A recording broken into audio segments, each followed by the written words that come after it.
Hi, this is Micornus, the leader and the founder of Church Governance Solutions. We are dealing with aspects that makes a church powerful. Those things that makes a powerful church. And we are speaking about that. And I want to continue today and say one thing that makes a church to be powerful is what we call personal holiness of the members. Personal holiness of the members. Very, very important that we outline this one, that we speak about this one. And I want to emphasize that when a church is gathering of people that don't regard holiness as important, it's like any other gathering. It becomes like just a society where people are just gathering. It becomes like just a group of people gathering together. Because what distinct a powerful church is that consideration of holiness as important. So therefore, personal holiness of the members, therefore, defines what we call a powerful church. We must maintain a form of a standard of a personal holiness as children of God. We must maintain a certain standard of living, a certain moral standard as a church, because without that, that doesn't differentiate the church from any other gathering. There's no difference between people that are gathered in a shebeen and those that are gathered in church if personal holiness of the people is not considered as important. If we don't emphasize the personal holiness of the individuals that are gathering, because that's that which differentiates the people from just ordinary people. And that's very, very important that we become careful about that. What we expose ourselves and our children to is very important. Because when you are in a church that regards personal holiness of the people, of the members, even when you take your children there, they are learning a standard of living, which is a standard that is full of God, the standard that they will copy from, the standard that will help them to live about, and that will make them to follow the standards and the morals and know that this is the right way of living. And that's very important because it teaches our children as well the highest standard of moral living.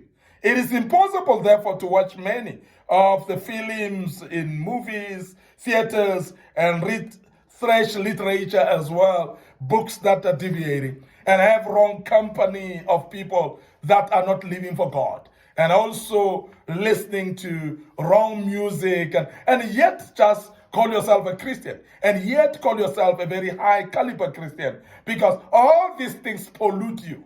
What you eat actually makes you to be who you are. The company of the people that you go along with are the ones that defines who you are. And all these things, they depend on whether you consider holiness of the saints or not. And that's very, very important. Now, you will pay a price when you want to become holy. So therefore, holiness is a price that you pay. Is not coming by osmosis. It's not an easy thing that you can just speak the scriptures or speak the verses and think that you're holy. It is something that you have to pay a price for. I sometimes wonder what is going through the mind of Christians who expose themselves to movies and television programs and internet sites and that are deviant in nature.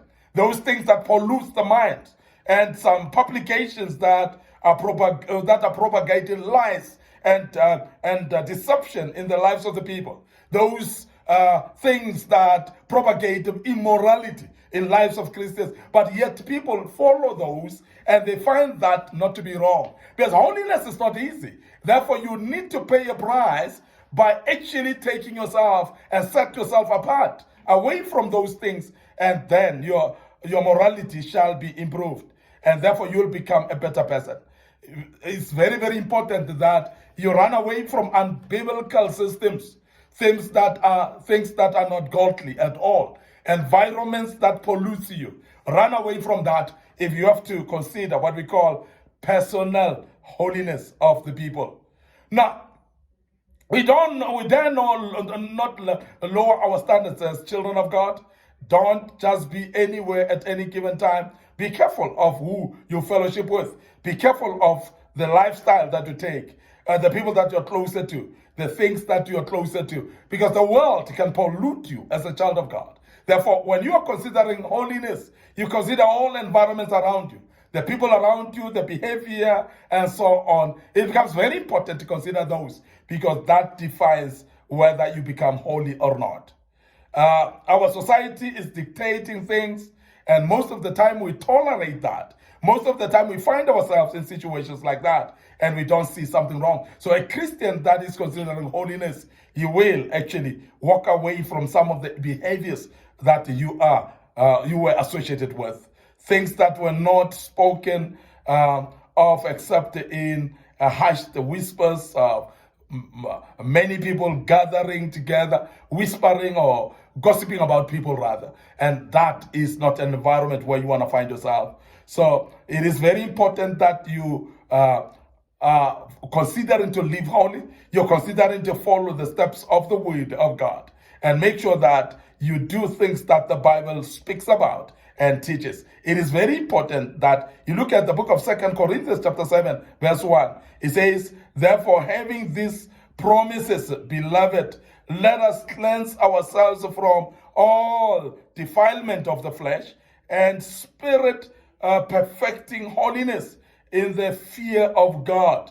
And make sure that let us cleanse ourselves from all the defilement of the flesh and spirit, and be perfected in the holiness and of the fear of the Lord. A church should enforce the standard of holiness and confront actually unrepentant sinfulness in the church. And don't be comfortable with things that are not godly at all. And the church is having responsibility to do so.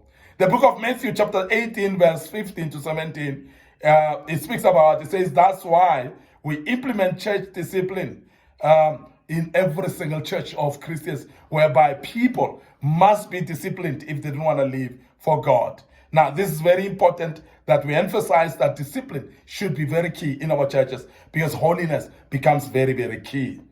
Many Christians aren't concerned about their personal holiness as they should be.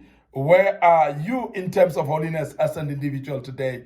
That's very, very important that you scrutinize your life and look at yourself and say, I want to be holy before the Lord. Now, finally today, that's another aspect that makes a church powerful. And I want to speak about this as well as we close. That's what we call spiritual authority.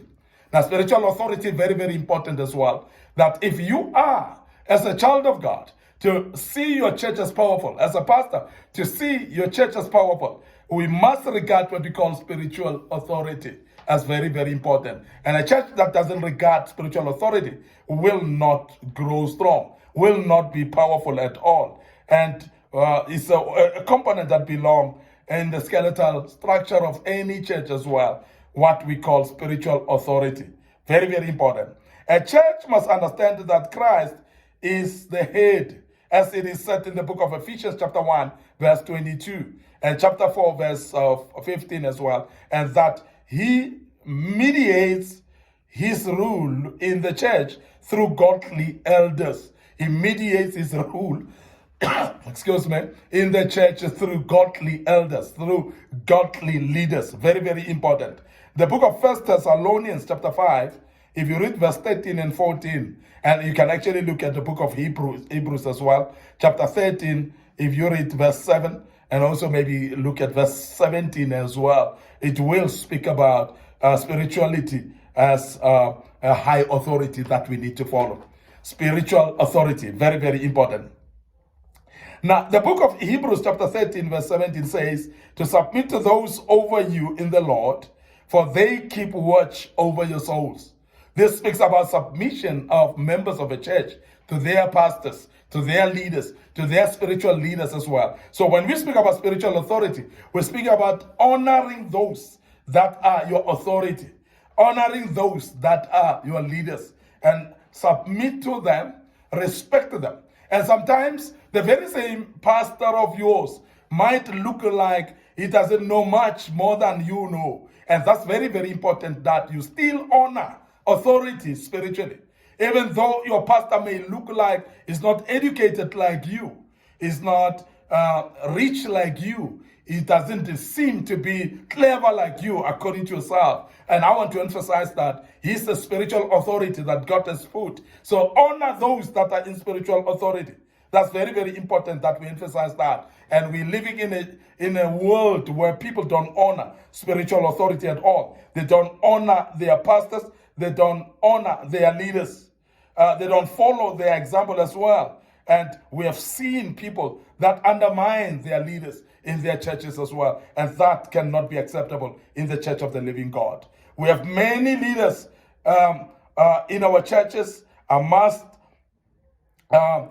just one of them as well. I just happen to be the one whom God chose to preach. And therefore, when you preach, you must not undermine people as well. And therefore, it is very important that as a leader, as a preacher, man, as somebody who preaches the word, you honor the people as well, or respect the people. But I emphasize that people should honor their spiritual leaders. Now, the disciples honored Jesus because he was their spiritual authority. And they followed him, and they've heard from him. And every time there is a list of people that are leaders, people that are having followers, I emphasize the fact that it is very important that the followers honor their pastors, follow them. And Peter's name most of the time come to my mind in the book of Matthew, chapter 10, verse 2 to 4, if you look at it. The book of Mark, chapter 3, 16 to 19. The book of Luke, chapter 6, verse 14 to 16 as well. And of course, you can look at Acts chapter 1, verse 13. He was always the spokesperson or a spokesman. We talk about Peter here. That doesn't mean he was better than the rest. No, he was just actually somebody who was speaking for them most of the time. So he simply had a gift of speaking, and the others were gifted in other things as well. So therefore, we should respect people according to their gifts. We should respect people that are in authority, people that are leaders as well. Now, because of Peter's leading role, you might actually think that the Apostle John didn't say much, but he wrote the Gospel of John, as you can see. And three New Testament letters that hear his name, which is John, and the book of Revelation as well was written by John. There is no doubt that with the intimate friendship John had with Christ, he would have shared more great things as well to the people. But every time he was with Peter in the first 12 chapters of the book of Acts, I'm sure you would see that he was silent. He was keeping quiet. So meaning that keeping quiet in respect of leadership, it doesn't mean that you are minute. It doesn't mean that you are not important or less insignificant at all. But respecting of authority is very important. And that's spiritual leadership. That is very, very key. And I want to emphasize that as church people, as Christians, respecting spiritual leadership is very key and very important. And it's part of any church that when you respect your pastor, honor your man of God, it is actually that which makes great church. And also remember that in those churches, you'll find that there are leaders of departments. If you're a member of a department as well, respect those leaders of the department because those are your spiritual authority that God has put for you. Please honor them, respect them as well. I want to end up here today, your host, Micornus Phokane, the leader and the founder of Church Governance Solutions. Thank you very much for listening to us and being part of this great topic. And I believe that you've learned quite a bit out of it. And you will follow us as we deal with other topics going forward. Please don't forget our Facebook page, Micornus Phokane, our Facebook page, Church Governance Solutions. So please like those pages, subscribe to our YouTube channel, Young Men Empowerment Forum. So please click notification buttons there as well. And the good Lord will bless you as you do so. We love you. We appreciate you. Please join us as we continue with other teachings going forward. May the good Lord bless you and cheers for now.